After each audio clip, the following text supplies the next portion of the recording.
Hi everybody, how are you? Okay, I'm going to do another vinyl finds video here. General stuff, different stuff. Got some interesting stuff in this batch, if you stay tuned, I think. Whether you're interested in these artists or not, some of these are pretty cool records. I'm going to start with some Elvis records, okay? Usually I give Elvis a video of his own for the most part, but I don't have that many. But let's start with the Record Store Day release.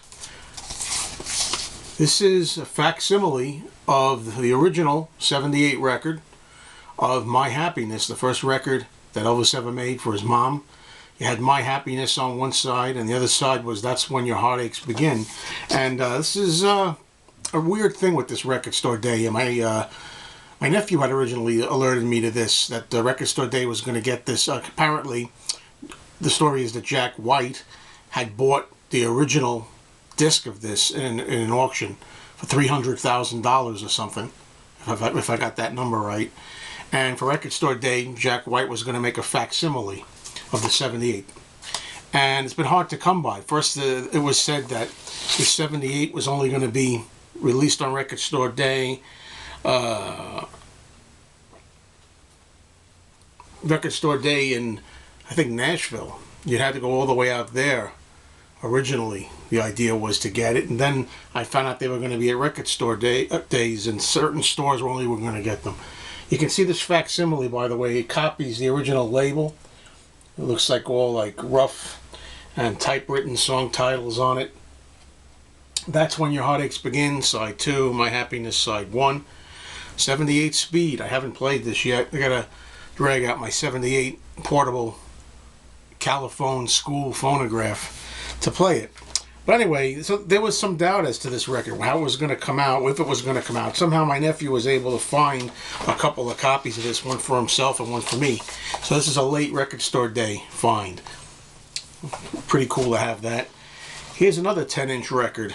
This is a Christmas record, Season's Greetings from Elvis, and it's Elvis's half-hour Christmas program, Sunday, December 3rd, 1967.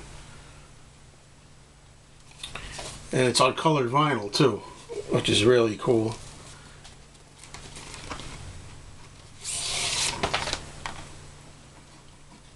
Red vinyl. So there's two Elvis items that I think are pretty darn interesting. And got one more. It's a bootleg. Elvis live on stage at the Hilton Hotel, 1972.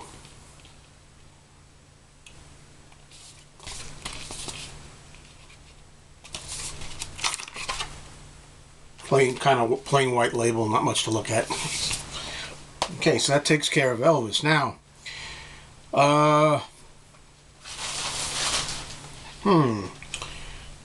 there we go. I got him over here. I knew it. Here's something very interesting I just picked up today at my record store. These are, I think, acetates of Frank Sinatra. And I have to look up to see if these are valuable or not. I got them for $3 each. There's 3 of them here, and they're in very rough shape. They're very delicate. But look how dirty these records are. You ever see records that filthy? You can see the label. NOLA Recording Studios, and they have dates on it. It says WABC station, May 8th, 1946. So here's some 1946 radio, WABC records. You can see the grime on there. And what's going to be fun is, right after I make this video, if you're watching this far, I'm going to make a video of me cleaning these records at the sink. Okay, now, the thing about these records, as you probably know, when it's '78, you can't use any alcohol on them, on '78 records. Here's another one, just filthy. Look at the dead wax here. Can't use any alcohol because you'll destroy the shellac. don't really know what this is. I'm guessing they're radio shows. I don't know if they're songs or interviews or what. So I'm going to make a video right after this one. Check it out if you're interested, where you're going to see me try to clean these. And it's going to be an interesting, delicate job, because look at this record. This record, the third one, tells the real tale. See all that silver on the edges? That's underneath the black. That's what is underneath this. So if you wind up taking all the black off here, you're going to get the silver. So that's interesting. I'm thinking they're acetates. Got them for $3 a piece. They were interesting just to have, you know, never mind if I play them or not. But I certainly have my interest peaked. So check out that video and see how I do with the cleaning job. Here's something a little offbeat. This has to do with my childhood and growing up with this magazine, Famous Monsters of Filmland. Famous Monsters Speak.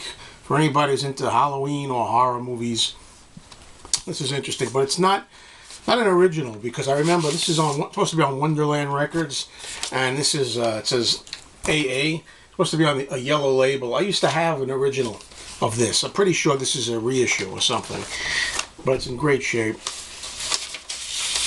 And the cover alone is beautiful if you're interested in old monster movies like I am. Okay, here are a couple of interesting Dusty Springfield records I got today. It's a really nice cover. Ooh wee, Dusty Springfield.